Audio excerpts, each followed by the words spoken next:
Across America, and just across the northern border in Canada, two cities have become global symbols of a crisis no one can ignore. Very strange.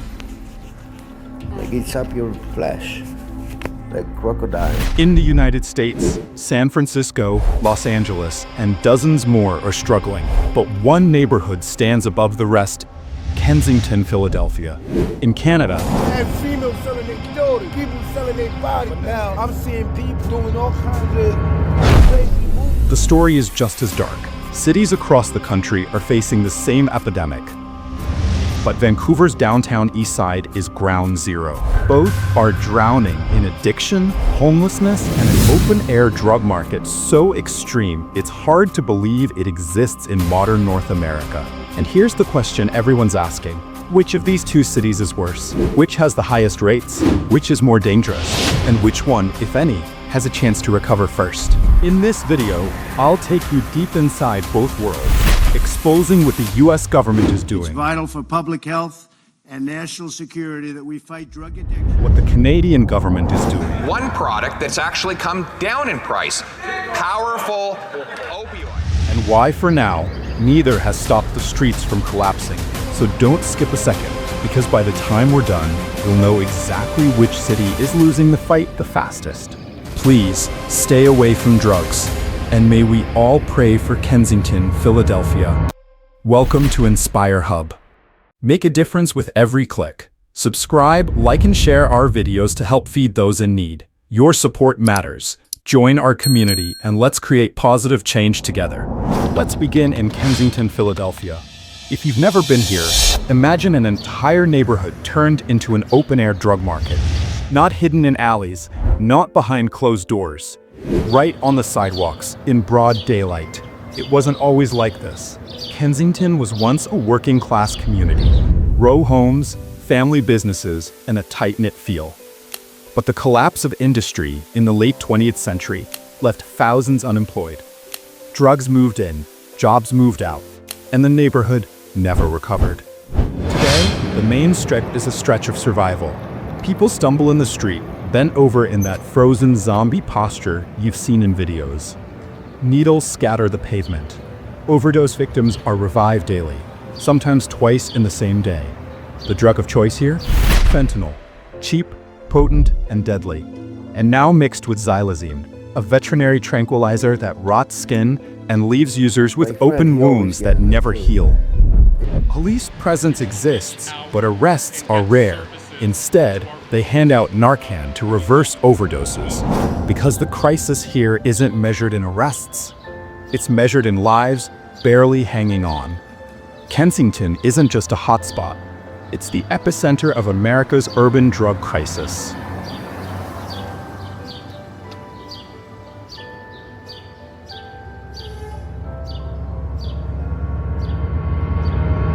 Now, let's move north. Vancouver, Canada. On the city's east side lies a stretch called the Downtown Eastside. To locals, it's known simply as DTES. To the rest of the world, it's one of the most concentrated areas of drug use anywhere on the planet. Here, tents line the sidewalks in endless rows. People huddle under tarps through freezing rain, smoking or injecting in full view. Like Kensington, addiction isn't hidden. It's part of the street's daily rhythm. But there's one major difference. In Vancouver, the government has leaned into harm reduction. They've opened safe injection sites where users can consume drugs under medical supervision. Needles are handed out. Overdose kits are free. Some even receive pharmaceutical alternatives to street fentanyl. Supporters say it saves lives. And it's true, thousands of overdoses have been reversed here. Critics say it's turned the city into a magnet for addiction, where people travel from across Canada, knowing they won't be arrested for using. The drug supply? Just as dangerous as Kensington's. Fentanyl is everywhere. But here, meth and crack also remain common, feeding chaos, violence, and mental breakdowns in the streets. And why help is always a few blocks away. For many here, recovery feels further than ever. So the clients are here, so the nurses do a pre-assessment for them. Sorry, ladies. They enter into this room. They come up to this window here, and they'll give their name, their birth date, and the nurse will provide them or hand them their syringe. Right, can you just pass me a syringe? Thank you. So you can see here that we get, this is the dose. So it'll tell us the client name and then the drug that they're on.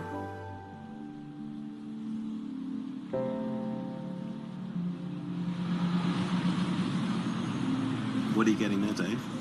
Heroin, acetaminophen, And how often do you get that? 3 times a day. And this is my lunchtime fix.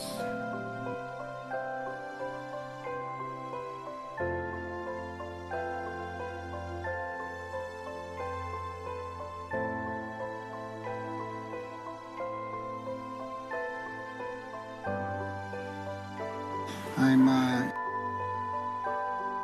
now. It is now in there. It's itchy wawa. Makes me itchy all over, like serious itchy. I got turned red and I get really itchy. But my my desire for heroin is met. Wow, that was good. Prescribing people heroin as a treatment for addiction. It's a challenging concept, but the evidence is persuasive. Switzerland opened a similar centre in 1994, and since they've seen huge reductions in overdose deaths, HIV rates, and drug-related crime.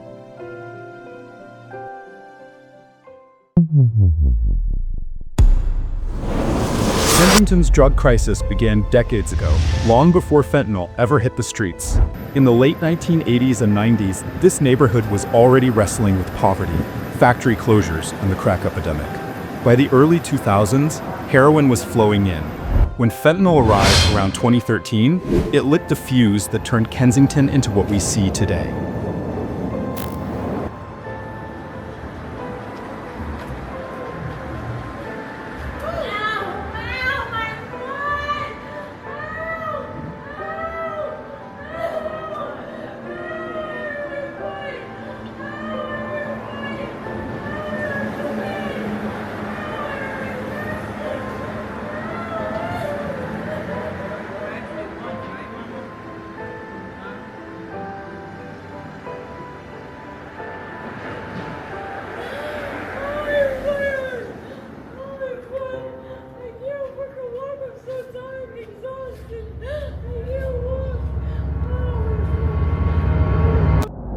Vancouver's downtown Eastside, its crisis traces back even further.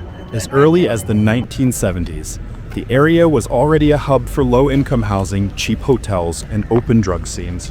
By the 1990s, HIV outbreaks and heroin overdoses were already at record highs, prompting Canada's first supervised injection site in 2003. So if we're asking who faced this storm first, Vancouver's crisis began earlier.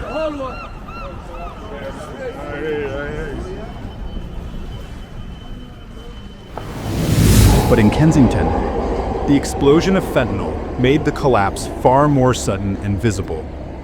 If we're talking raw numbers, the United States dwarfs Canada in overall overdose deaths. Kensington sits inside Philadelphia, a city with one of the highest overdose rates in America. Over 1,200 deaths in 2022 alone, most linked to fentanyl. Vancouver's downtown Eastside has fewer total deaths. But per square mile, the concentration of users is staggering. In just a few city blocks, thousands live in tents, SRO rooms, and alleys, many openly injecting or smoking. Statistically, Philadelphia sees more total fatalities. But in terms of density, the downtown Eastside is one of the most concentrated drug use zones on Earth.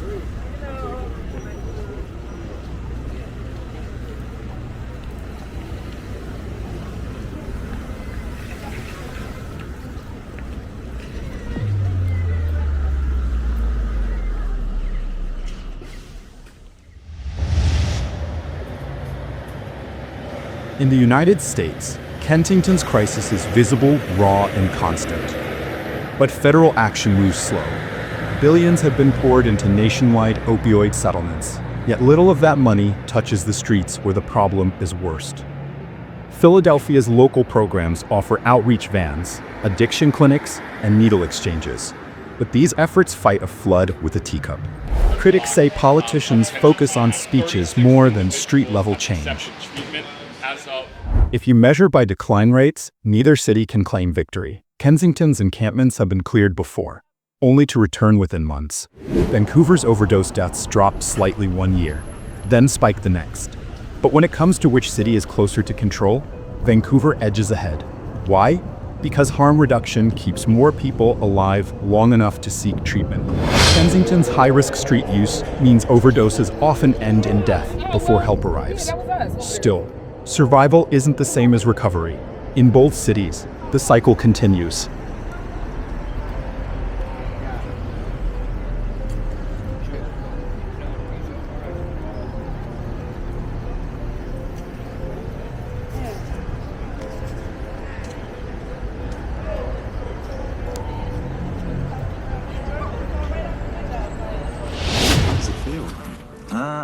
Great.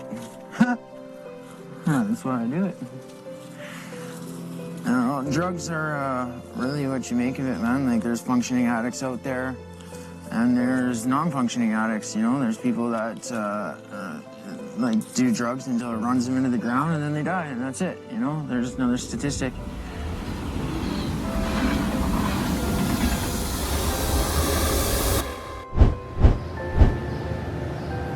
In Kensington, fentanyl and xylazine arrive through a tangled pipeline.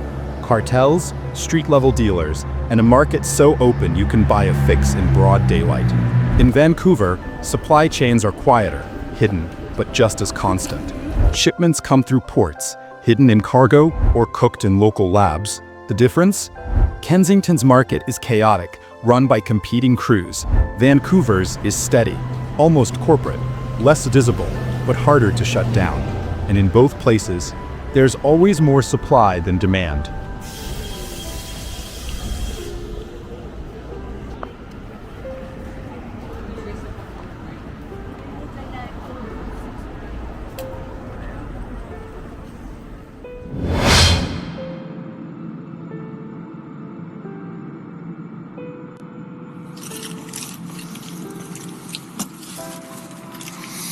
Where are you heading to now, Ronnie?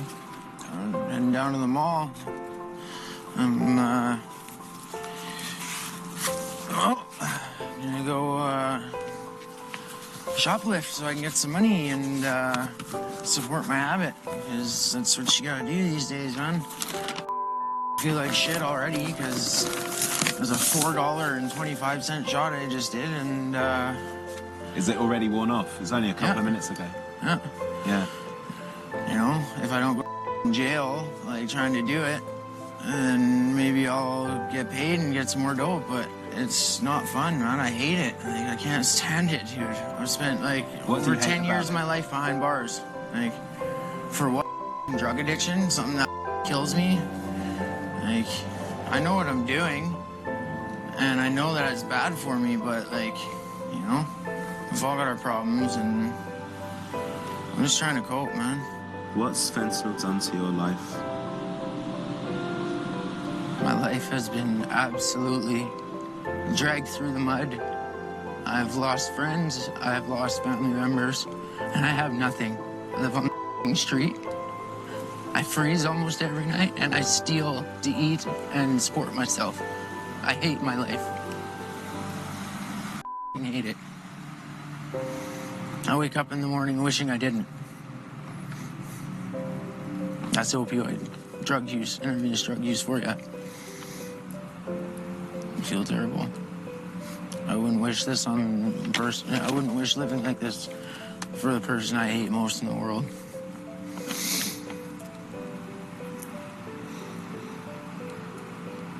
It's not living, man. It's dying. Like, you're running yourself into the ground every day and willingly doing it. And why? Because you're too scared to be dope sick or get off the drugs? No, it's because it's when you've done something for so long, that's all you know, man. All I know is jail and crime. Drugs, that's all I know. I'm lost.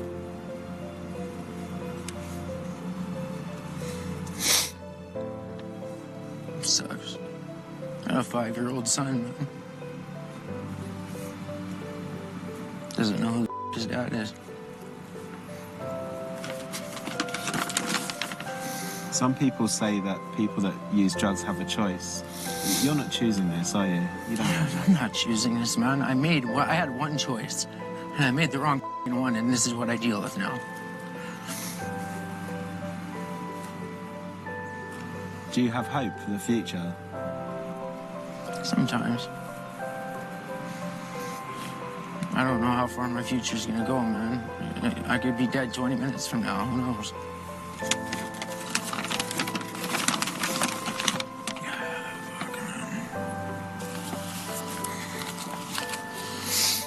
Thanks.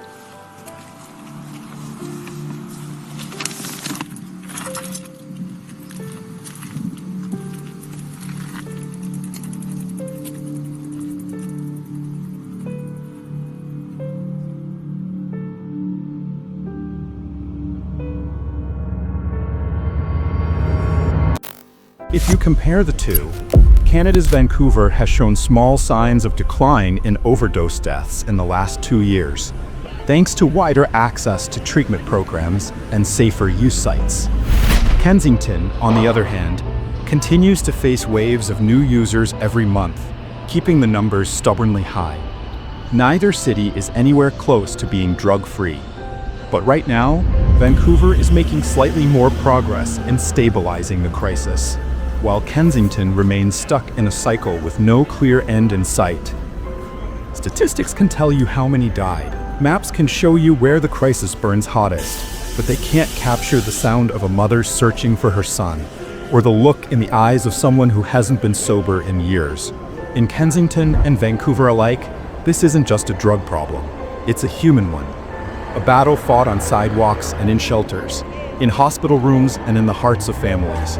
And until both nations choose to confront it fully, the street will keep taking more than it gives back.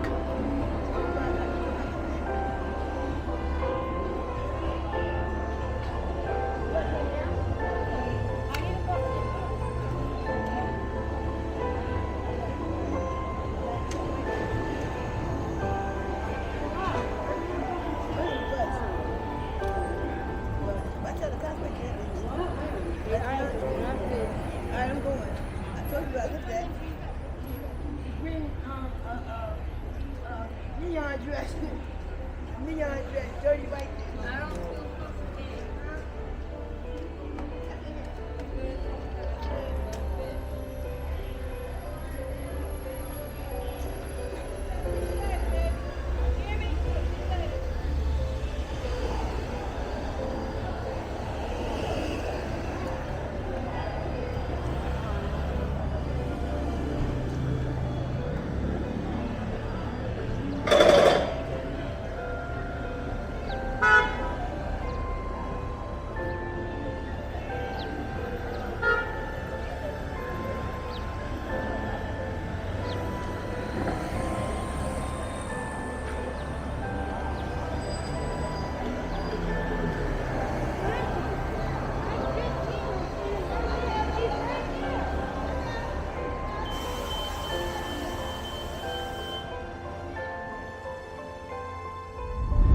So now I turn it over to you.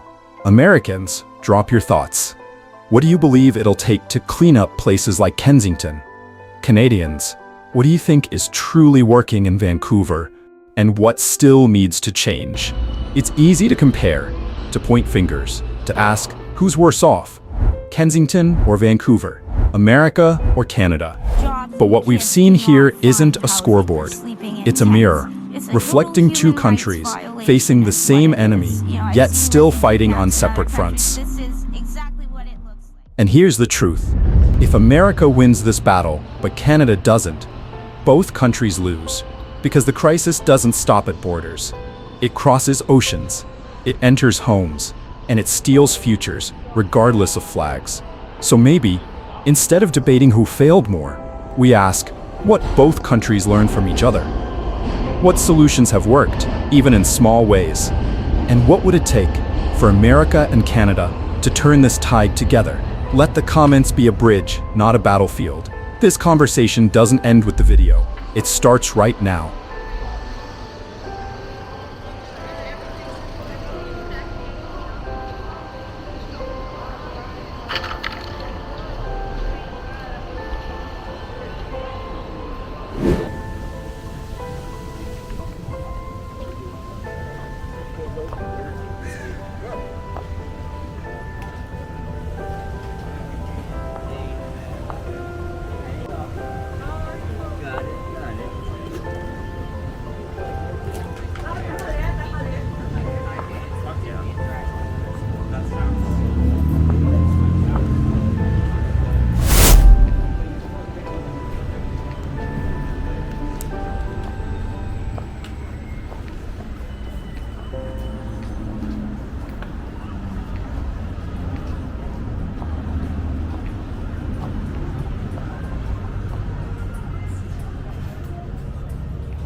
Remember, this is Inspire Hub, where documentaries shape destiny.